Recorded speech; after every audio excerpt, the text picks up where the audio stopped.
Acquitté en mars dernier par la Cour pénale internationale, Charles Blé Goudé attend toujours de rentrer dans son pays. Il ne désespère pas. Il envoie toujours des messages au président de la République et à tout le gouvernement ivoirien.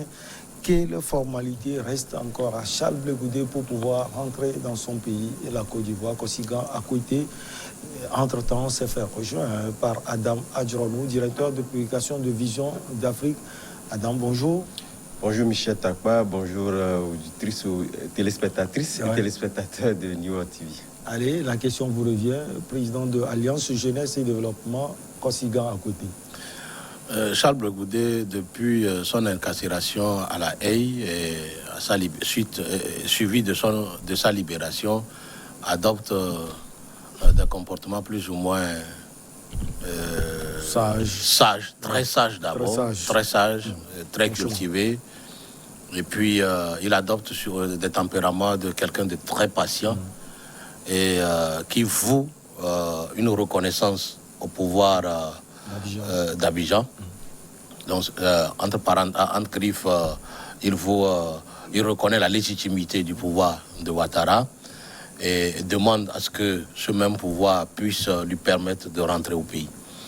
Les démarches adoptées par Charles Blé Goudé jusqu'alors sont très respectueuses vis-à-vis du pouvoir d'Abidjan.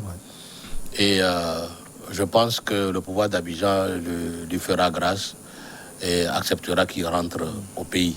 Si Charles Blé Goudé avait adopté ce même tempérament, je crois qu'il n'irait pas à La Haye. Et puis, si les pays africains ou tous les pays de ce monde ont eu de réticence à accepter, à donner l'asile à Charles Blé Goudé, c'est compte tenu de son passé sulfureux. Effectivement. Tout le monde sait que c'est Charles Blé Goudé. Il n'hésite pas à mobiliser des jeunes. C'est un mobilisateur, c'est quelqu'un qui sait haranguer la foule et tout de suite qui appelle à des mobilisations denses et capable de gêner en son temps le pouvoir d'Abidjan. Mais aujourd'hui, je crois qu'il a changé de veste. Quelqu'un qui est parti dire jusqu'à ce que, même s'il faut qu'il rentre dans le pouvoir, dans le parti politique de Gbagbo, qui est en train d'être créé, il faudrait qu'il reçoive d'abord l'aval de son parti politique. Et de beaucoup de personnes, je crois quand même que cette personne-là n'est plus nuisible face au pouvoir de Ouattara. Donc, il est de bonne guerre qu'on puisse faciliter son retour au pays. On ne peut pas jurer sur la qualité d'un homme, surtout s'il s'agit de Blé Goudé, mais apparemment, il a appris de belles leçons de tout ce qui lui est arrivé. Et il a dit même, Adam Adjronou, que la prison change beaucoup. La prison, c'est un lieu où vous allez pour réfléchir sur votre vie, sur votre passé, comme Kosigan Akoité l'a dit. Charles Blé Goudé, quand je revois son passé déjà en 2010, en 2009, 2008 et aujourd'hui, il a, si on peut le dire, une posture de futur président de la Côte d'Ivoire. Si je n'exagère pas. De toutes les façons, il a dit, vous n'exagérez en rien. Là, lorsque la question lui a été posée, moi, je l'ai écouté de bout en bout aujourd'hui. Il a dit qu'il fait partie de cette génération-là qui aspire un jour à diriger le pays. Et il a dit clairement qu'il a l'ambition de se présenter un jour et à la présidentielle en Côte d'Ivoire. Je pense que ce sont des ambitions qu'il a toujours nourries. Et en témoigne le fait qu'il s'est fait tout de suite remarquer par le pouvoir de Gbagbo, même si c'est au moment de la crise où pratiquement nous pouvons le dire sans se voiler les regards, au moment du déclin de Laurent Gbagbo, ce qui était également des motivations sur lesquelles le pouvoir de la Côte d'Ivoire, le pouvoir d'Alassane Ouattara avait estimé qu'il ne pourra pas bénéficier des mêmes avantages à accorder, quand bien même qu'il n'était pas président, même s'il était un ministre d'un gouvernement qui était reconnu légitime en son temps, il pouvait quand même bénéficier d'un certain nombre de choses. Je pense que le moment a reconstruit, rebâti l'homme. Aujourd'hui, je pense que lorsque vous prenez Charles Blé Goudé d'aujourd'hui, Charles Blé Goudé il y a 10 ans, je pense que c'est deux personnalités antinomiques que nous voyons pas devant nous. Voilà, donc on constate que au-delà du fait que la prison, parce que lorsque vous êtes consciencieux surtout Dans ces cas de figure, je pense qu'il a beaucoup appris et il est devenu davantage plus sage. Et c'est quelqu'un, j'estime, que lorsqu'il va rentrer au pays, il aura quand même à impacter positivement sa population. Et lorsque vous analysez un peu les discours qu'il a toujours prononcés depuis qu'il est à La Haye, ce sont des discours d'abord de rassembleurs. C'est vrai que cela peut être pris avec beaucoup de pincettes compte tenu du fait que c'est un homme qui veut attirer la magnanimité du pouvoir central de la Côte d'Ivoire pour lui permettre de revenir. Mais au fil du temps, on constate que les discours se ressemblent, se ressemblent. Et chaque jour que Dieu fait, ça voudrait dire quelque part qu'avec le temps, on peut l'ancrer sur une personnalité qui a beaucoup changé. Et je pense que c'est dans l'intérêt du pays.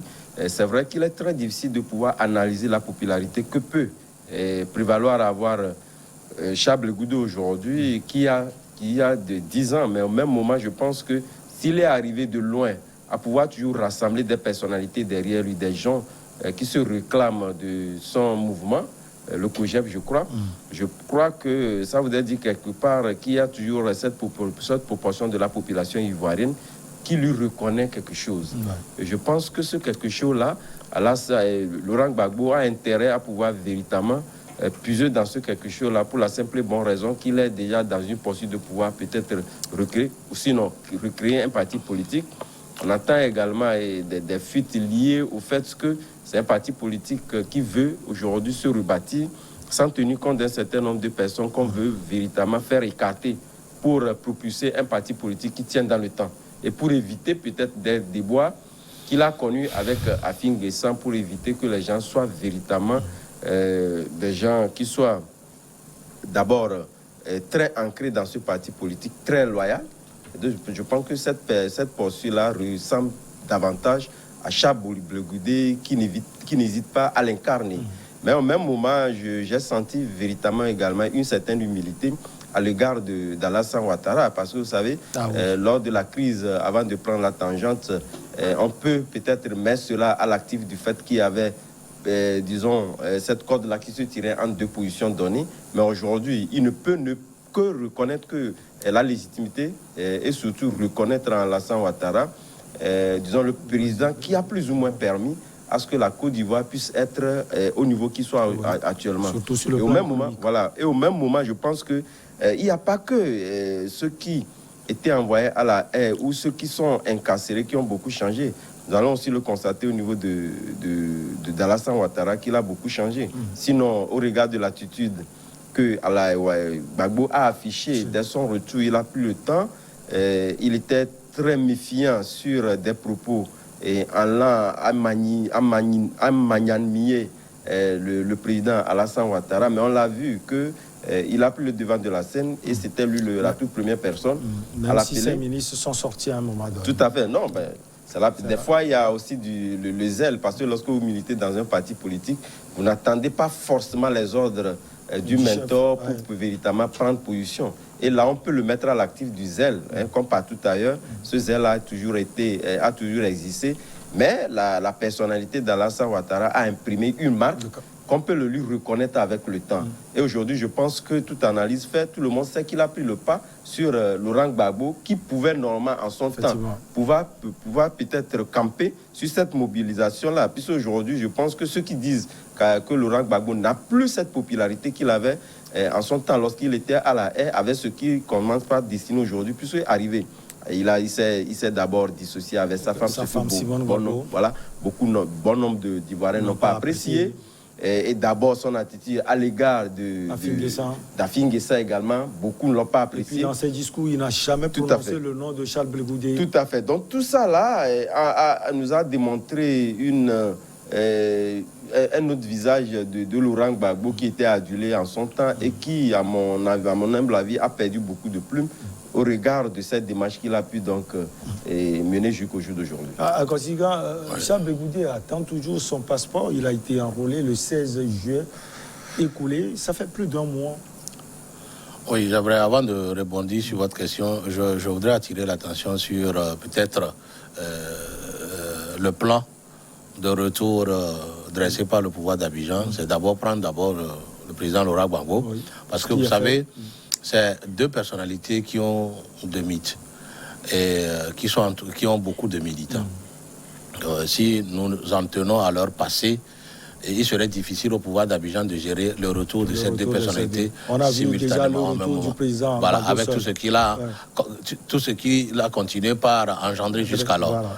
Donc le pouvoir d'Abidjan, je crois que est dans une logique de faire passer d'abord Laurent Gbagbo et après Blé Goudé. Je n'en veux pour preuve, Charles Blé Goudé a été enrôlé à l'ambassade de la Côte d'Ivoire. Et donc, le processus qui doit mener à la délivrance de son passeport est acté. Et donc, sous peu, le passeport lui sera rendu. Il faut mettre combien de temps? Ça fait plus d'un mois. Mais vous savez, nous ne sommes pas dans le secret de la diplomatie ivoirienne. Et la CPI aussi a son oreille et son œil dedans. Je crois que tout ira dans l'ordre. Mais tout ce que je dis, tel que le président Ouattara a promu Soro Guillaume par le passé, entre-temps, Bakayoko et l'ancien Gon Coulibaly. Je pense que le président Laurent Gbagbo doit aussi faire autant. C'est-à-dire que préparer le terrain pour Charles Blé Goudé et lui passer la main, ce serait une très bonne chose. Surtout que Charles Blé Goudé, même dans les difficultés, lui a voué une loyauté, ce qui est rare dans la nature humaine. Il pouvait se dissocier de lui, il pouvait le trahir, mais il n'a pas fait comme l'a fait Soro. Donc, je dis, peut-être que si Laurent Gbagbo n'énumère pas le nom de Charles Blé Goudé dans ses discours, c'est peut-être le protéger vis-à-vis du pouvoir d'Abidjan. C'est une stratégie. Et peut-être qu'il a en tête de lui passer la main. C'est aussi possible, puisqu'il lui est resté fidèle. Il incarne bien ses idées. Donc, je dis, Blé Goudé, quoi qu'on puisse... Non, vous savez, aujourd'hui, il est mieux de passer la main à la jeunesse. Assou, Edou et tout, ils ont fait leur temps avec Laurent Gbagbo. Mais Blé Goudé fut ministre dans des moments difficiles. Au même moment, il avait un portefeuille. Voilà, il avait hérité de portefeuille ministériel qui n'a pas pu gérer, puisque c'était dans les troubles là. Maintenant, c'est le moment de lui donner une responsabilité plus accrue et à un niveau plus élevé pour qu'il puisse faire preuve de toutes ces expériences accumulées auprès de Gbagbo toutes ces années. Vous savez, Guillaume Soro, il n'avait pas une formation politique connue, mais il a su gérer le ministère de la Défense, il a su gérer la primature, et la communication, et puis dans des moments très difficiles. Donc il faudrait qu'on fasse confiance à la jeunesse, telle que le fait le président de la République ici au Togo et partout d'ailleurs en Afrique. Donc, Laurent Gbagbo, il est fatigué, qu'il passe la main. Parce que, entre-temps, si Ahmed Bakayoko, Gon Coulibaly n'était pas mort, c'est lui peut-être qui assumerait les hautes fonctions aujourd'hui en Côte d'Ivoire. Donc, il faudrait que Gbagbo aussi fasse la même chose pour rentrer dans l'histoire. Vous savez, pour rentrer dans l'histoire, c'est important. Le débat va continuer juste après la pause.